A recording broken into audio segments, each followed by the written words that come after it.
Im Englischen benutzen wir keine eigenen gebeugten Dativ- oder Akkusativformen bei Nomen wie im Deutschen oder Latein. Bei uns sind diese zwei Fälle im Grunde zu einem einzigen Objektfall zusammengefallen.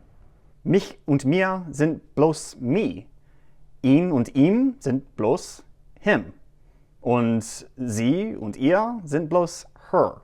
Statt Endungen zu verändern, verlässt sich Englisch auf die Wortstellung Subjekt, Verb, Objekt und Präpositionen wie to und for, um direkte Objekte, indirekte Objekte und präpositionale Objekte zu kennzeichnen. Lass uns mal anschauen, wie diese drei Dinge funktionieren. Also, zuerst Direct Objects, direkte Objekte. Ein direktes Objekt ist das, worauf sich die Handlung eines Verbes bezieht. A direct object is what the action of a verb is applied to. So here, I kick the ball. Das Verb ist kicked, die Subjekt ist I und die direktes Objekt, the direct object, is the ball. The ball is what was kicked. She called her friend. Sie hat ihre Freundin angerufen. The verb is called. The subject is she. Who did she call? Her friend. The direct object is her friend. Ein indirektes Objekt ist die Person oder Sache, die etwas bekommt. Es steht meistens zwischen dem Verb und dem direkten Objekt. An indirect object is the person or the thing that receives something. It usually comes between the verb and the direct object. So, I gave him the book. Ich habe ihm das Buch gegeben. Gave is the verb. I is the subject. What did I give? The book, that's the direct object. And who did I give the book to? Him. Him is the indirect object. Him is who receives something. She sent me a message. Sie hat mir eine Nachricht geschickt. Sent is the verb. She is the subject. What did she send? A message. A message is the direct object. And who did she send the message to? Me. Me is the indirect object. Aber pass auf, wenn davor ein to oder for steht, ist es kein direktes Objekt mehr. To und for sind Präpositionen. Und das, was nach einer Präposition kommt, ist zwar immer noch ein Empfänger, aber grammatisch nennt man es dann Präpositionalobjekt, the object of the preposition. I gave the book to him. Ich habe ihm das Buch gegeben. The verb is gave. The subject is I. What did I give? The book. The book is the direct object. To whom did I give the book? To him. Aber hier haben wir das Präposition to. To him. Him is the object of the preposition to. She sent a message to me. Sie hat mir eine Nachricht geschickt. Sent is the verb. She is the subject. What did she send? A message. A message is the direct object. Whom did she send a message to? To me. Aber weil die Präposition to da steht, ist es kein indirektes Objekt. Me is the object of the preposition to. Wenn also ein Präpositional davor steht, ist es ein Präpositionalobjekt. Wenn das für dich Sinn ergibt, bitte gib dem Video ein Like, damit ich weiß, dass ich mit diesen Lektionen auf dem richtigen Weg bin. Wir sind noch lange nicht fertig. Ich habe viele Beispiele für dich. Aber ich will dir jetzt eine Hausaufgabe geben. Schreib 2 oder 3 englische Sätze selbst. Und wenn du das alles schreibst, setz das direkte Objekt in runde Klammern, das indirekte Objekt in eckige Klammern und das Präpositionalobjekt in geschweifte Klammern. Geschweifte, glaube ich, ist richtig. Schreib deine Sätze in die Kommentare und ich schaue sie mir an. Im angepinnten Kommentar findest du ein Beispiel. Viel Spaß! Okay, jetzt schauen wir ein paar Beispiele aus dem echten Leben an. Wir werden zuerst nur einen Satz lesen und dann den nächsten und den nächsten. We had really nice weather on Saturday. Was ist das Verb? Had. Die Subjekt? We. We had. Was haben wir gehabt? Oh, vielleicht soll ich das auf Deutsch lesen auch. Am Samstag hatten wir richtig schönes Wetter. We had really nice weather on Saturday. The verb is had. The subject is we. What did we have? Really nice weather. Really nice weather is the direct object. Then we have on Saturday. On is a preposition, so Saturday is the object of the preposition. The kids played soccer outside for an hour. Die Kinder haben eine Stunde lang draußen Fußball gespielt. What is the verb? Played. Who played? The kids. The kids are the subject. What did the kids play? Soccer. So, soccer is the direct object. Outside for an hour. For is a preposition, so an hour is the object of the preposition. One kid from the neighborhood kicked the ball to my son. Ein Junge aus der Nachbarschaft hat den Ball zu meinem Sohn geschossen. Kicked is the verb here, and the subject would be one kid from the neighborhood. What did the kid kick? The ball. The ball is the direct object. Then we have to, a preposition, to my son. My son is the object of the preposition. My son passed his sister the ball. Mein Sohn hat seine Schwester den Ball zugespielt. What's the verb? Passed. The subject? My son. What did my son pass? The ball is the direct object. And whom did he pass the ball to? His sister. So here, his sister is the indirect object. She is receiving something. She's receiving the ball. She kicked it toward the goal. Sie schoss ihn auf das Tor. The verb is kicked. The subject is she. What did she kick? It. It is the direct object. Toward is a preposition, so the goal is the object of the preposition. Its speed surprised the goalie, and the ball flew right past him into the goal. Seine Geschwindigkeit hat den Torwart überrascht und der Ball ist direkt an ihm vorbei ins Tor geflogen. Das ist ein bisschen komplizierter als die anderen Sätze. It's a little more complicated than the previous sentences.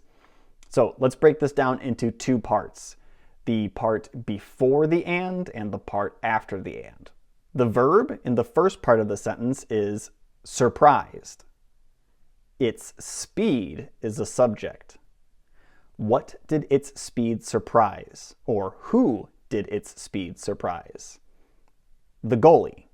That makes the goalie the direct object. Let's take a look at the part of the sentence after the and. The ball flew right past him into the goal. The verb is flew. The subject is the ball. And there's no direct object. We only have two objects of the preposition. So we have past as a preposition. Him is the object of the preposition past. And the goal is the object of the preposition into. Als Dankeschön für deine Teilnahme an dieser Lektion habe ich ein Quiz mit 15 Fragen zu englischen Objekten für dich erstellt. Teste dein Wissen über den Link in den Shownotes. Toll, lass uns weitere Beispiele anschauen. Inside, my wife cooked our family dinner. Drinnen hat meine Frau unserer Familie Abendessen gekocht. Was ist das Verb? What is the verb? Cooked. Who did the cooking? My wife. My wife is the subject. What did my wife cook?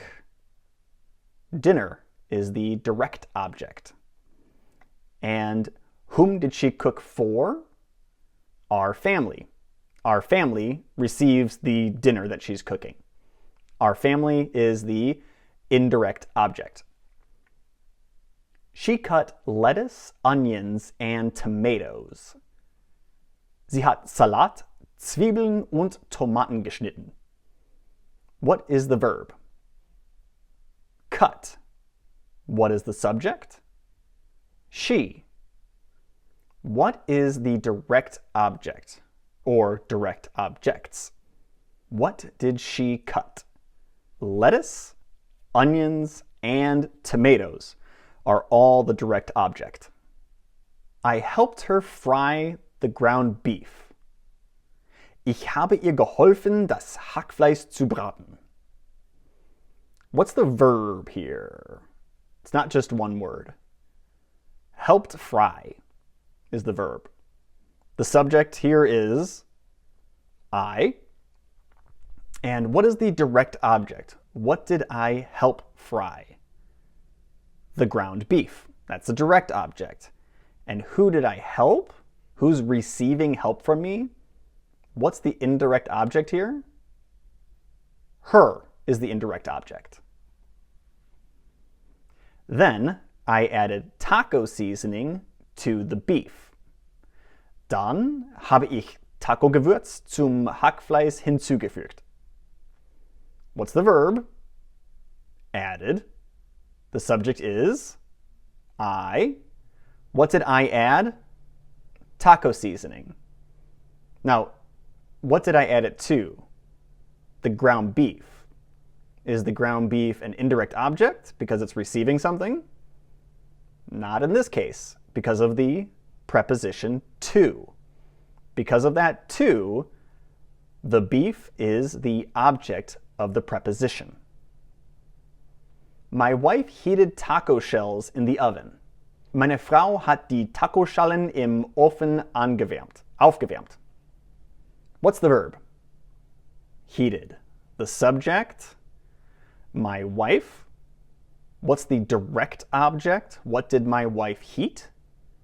Taco shells. And then we have in, a preposition making the oven the object of the preposition. When everything was ready, we told the kids they had to come inside. Als alles fertig war, sagten wir den Kindern, dass sie reinkommen musste.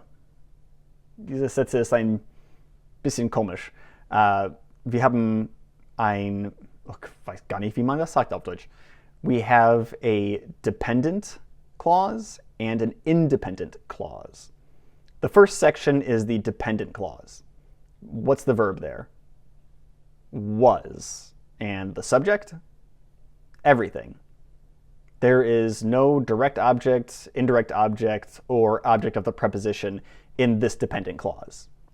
The second section is the independent clause. The verb here is told. The subject is we.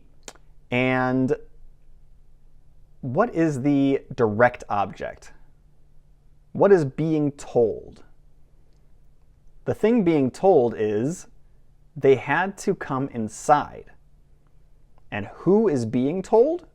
Who is the indirect object? The kids.